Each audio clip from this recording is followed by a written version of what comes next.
Entonces vemos que la Torá nos habla de dos personas cuyos rostros resplandecieron. Pero hay una que es la más importante, que es Mashiach en el monte de la transfiguración. Y la segunda Moshe cuando bajó del monte Oreb, ¿no? Cuando el Mashiach se hallaba en el monte de la transfiguración, pues lógico, su rostro resplandecía como el sol. En Mateo 17 lo encontramos. Porque Él es la luz. Porque Él es el que infunde esa luz. Moshe recibió esa luz, pero Yeshua es el portador de esa luz. Para que nosotros podamos alumbrar, alumbramos con esa luz. Pero es infundida dentro de nosotros. Entonces, así como veíamos que Moshe después de bajar del monte, su rostro resplandecía, así como Yeshua es la verdadera luz, al final nosotros como creyentes vamos a resplandecer como el sol, dice la palabra en Mateo capítulo 13. Yeshua dijo, los justos resplandecerán como el sol en el reino de mi Padre. Así que si realmente deseamos ser las personas que resplandezcan como el sol, pues es sencillo. Debemos subir a ese monte, debemos contemplar la presencia del Eterno y debemos recibir esa infusión en nosotros. Es un proceso que tenemos que llevar.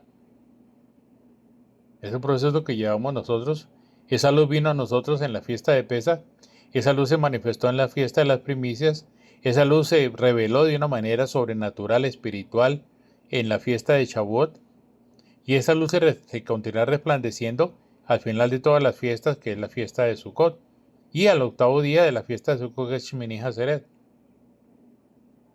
Entonces, si miramos en nuestra experiencia, en cuanto a lo positivo y lo negativo, o digamos en cuanto al día y a la noche, de lo que estamos hablando de la promulgación de la ley, depende todo de nuestra condición.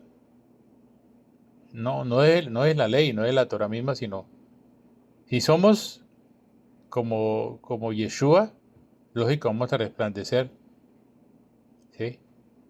Y la ley va a ser una experiencia maravillosa para nosotros. Vamos a entender lo que el rabino Cholo entendió, que la ley es santa, justa y buena. Pero la carne tiembla, la carne se aterra. Sin embargo, la carne sigue cometiendo delitos porque es las obras de la carne, porque es el viejo hombre nacido de la carne que no puede realmente mejorarse, porque Yeshua no vino a mejorarnos. Yeshua vino fue a resucitarnos, la palabra misma lo dice. Entonces, si somos como esta gente que estaba al pie del monte, la promulgación de esta ley será horrible, horrible.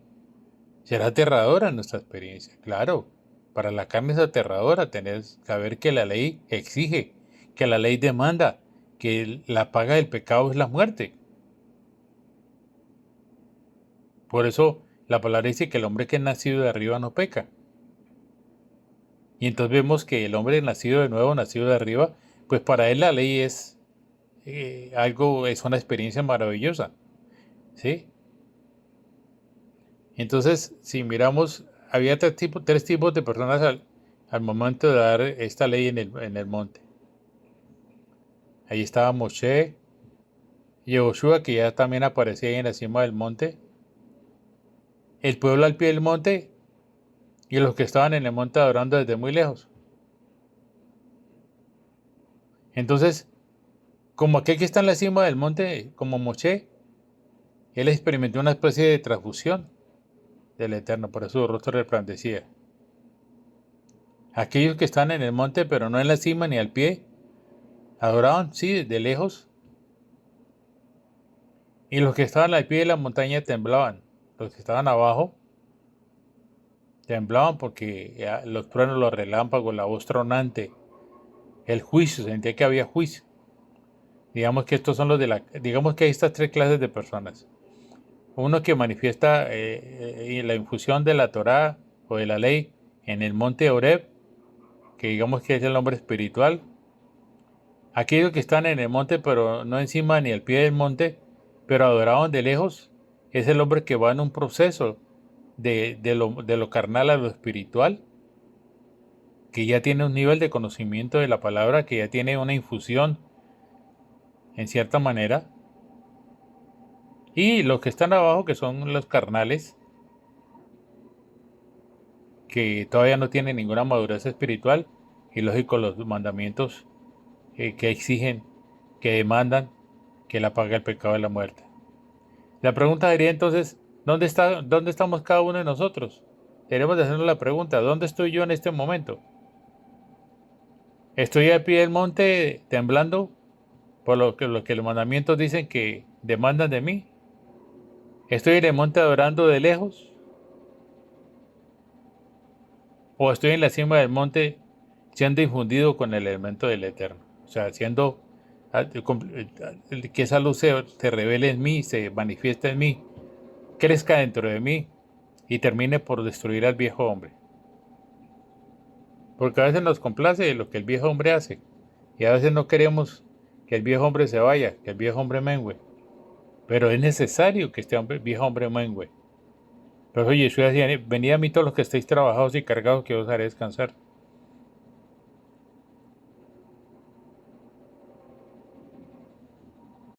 Entonces, si nuestra condición es espiritual, pues la ley va a resultar en algo positivo, ¿sí?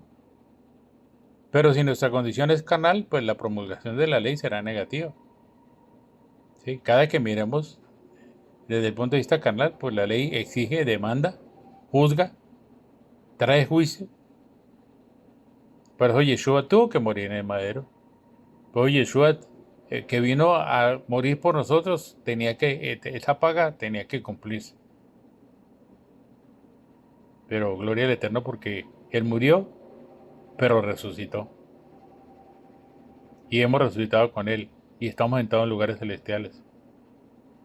Entonces podemos aplicar, digamos que ese mismo principio cuando leemos la Torah.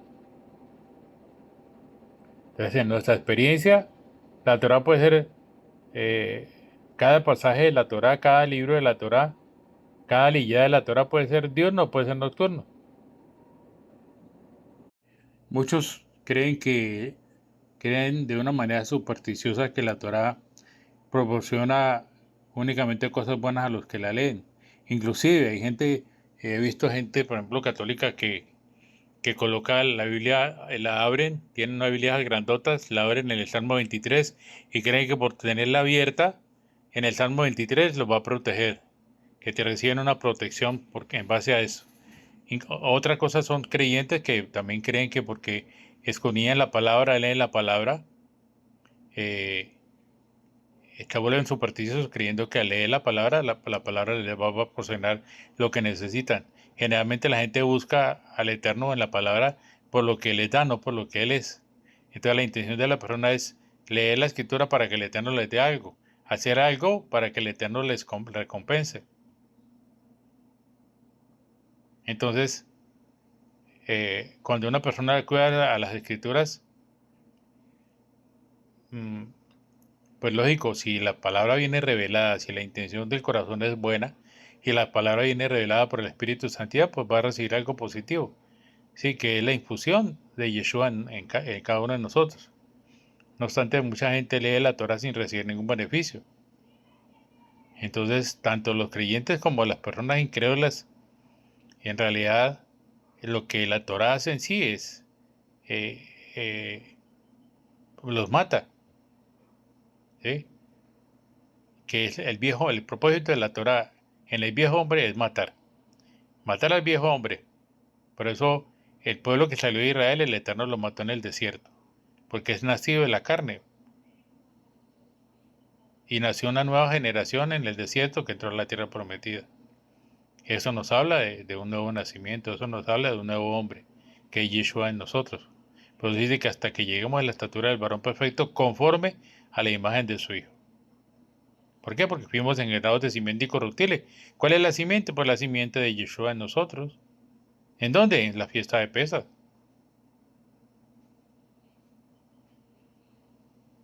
Entonces la gente que toma la Torah como un libro de letras muertas, pues la misma letra se encarga de matarlos. ¿Sí? La gente que viene a escudriñar la palabra únicamente para que recibir un beneficio material, pues esto es lo que la palabra lo que hace es juzgarlo.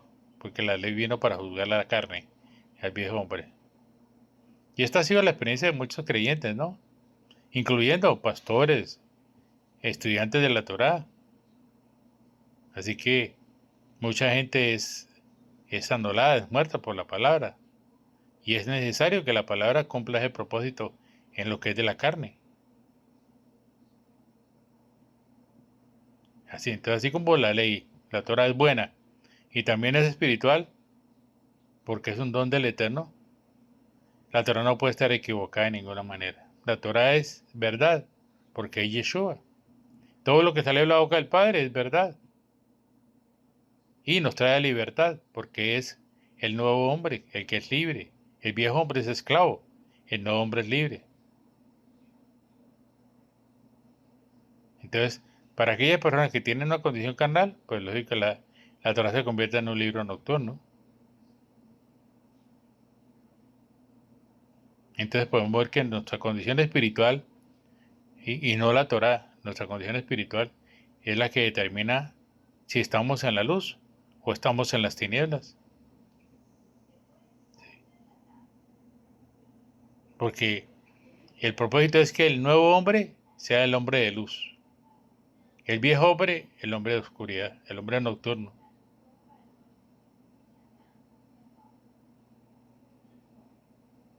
Ahora, desde el principio, el Eterno no tenía la intención de dar mandamientos al hombre.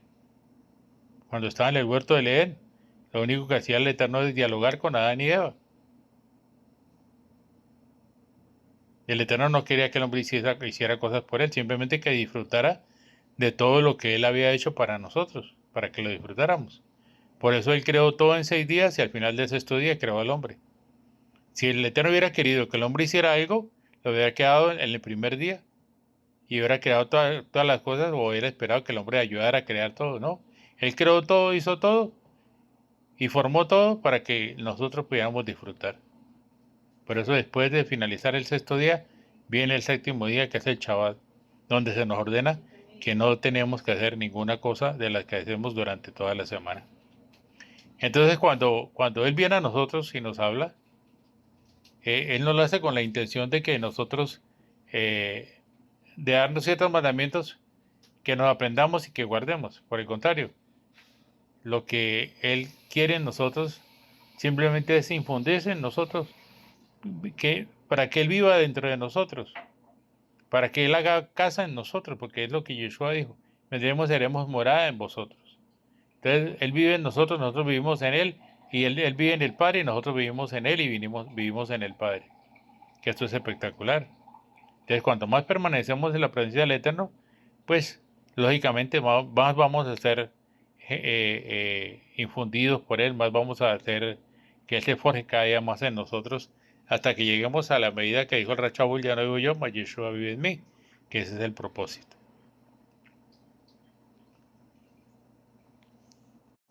Ahora, nosotros muchas veces queremos hacer muchas cosas en nuestra carne, en nuestras fuerzas para querer agradarle al Eterno. Y vemos, por ejemplo, el caso de Caín y Abel.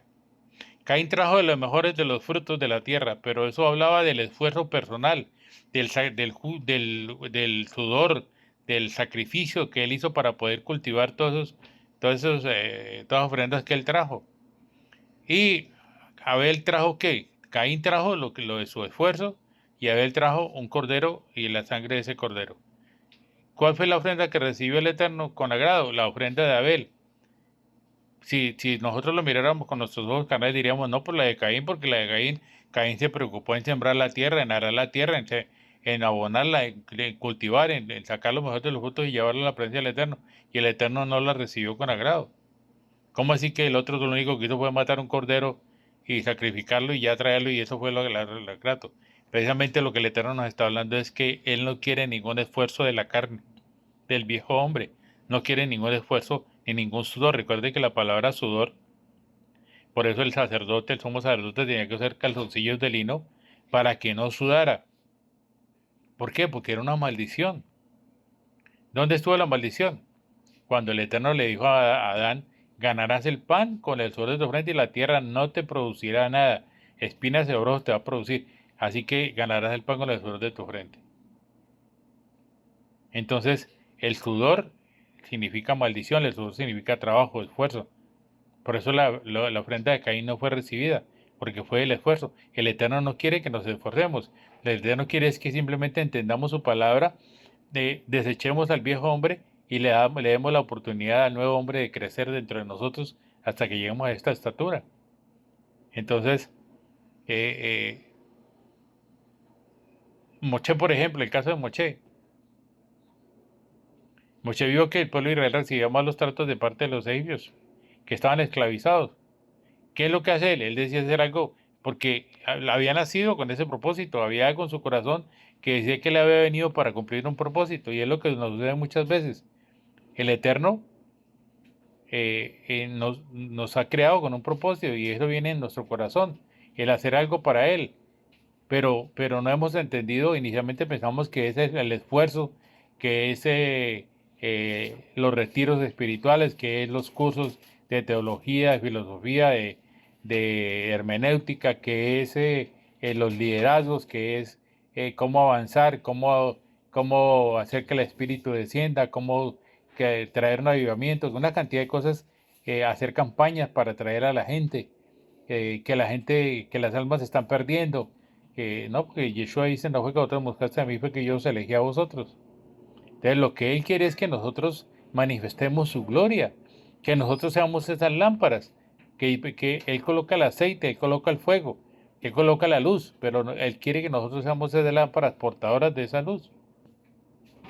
Entonces vemos aquí en el caso de Moche que Moche quiso sacar al pueblo de Egipto de cautiverio, pero Moche actuó de una manera muy insensata. Por muy buena, por muy noble que haya sido la intención de liberar al pueblo, Moche quiso hacerlo en sus fuerzas, pero no era el momento, por eso él tuvo que salir huyendo, ir al desierto, y 40 años duró en el desierto aprendiendo del Eterno cuál era su propósito. Entonces cuando el Eterno libró al pueblo y lo sacó de Egipto, fue el Eterno el que lo hizo, no fue Moche. Su intención no consistió simplemente en liberarlo del cautiverio. El Eterno no era únicamente esa intención la que tenía. Si miramos con los ojos espirituales, si miramos esta visión celestial, veremos que la intención del Eterno fue llevar al pueblo que se había separado del Eterno por causa del pecado, el que el Eterno quería llevarlo a una posición en la que él pudiera estar con él, en la que el pueblo de Israel pudiera estar con él. Por eso en el monte Sinaí dijo, yo quiero que ustedes sean un pueblo especial, una nación santa, sean para mí, sean un reino de sacerdotes, pero en la carne no se podía. Entonces, cuando damos el sí, pues tenemos que atenernos a las consecuencias. Cuando damos el sí, pues vienen procesos. Y los procesos son buenos. Por eso el padre de Pedro decía que nos deleitáramos en medio de la tribulación, que nos gozáramos en medio de la tribulación, porque el Eterno está haciendo algo. El Eterno nos lleva a procesos, pero para beneficio nuestro.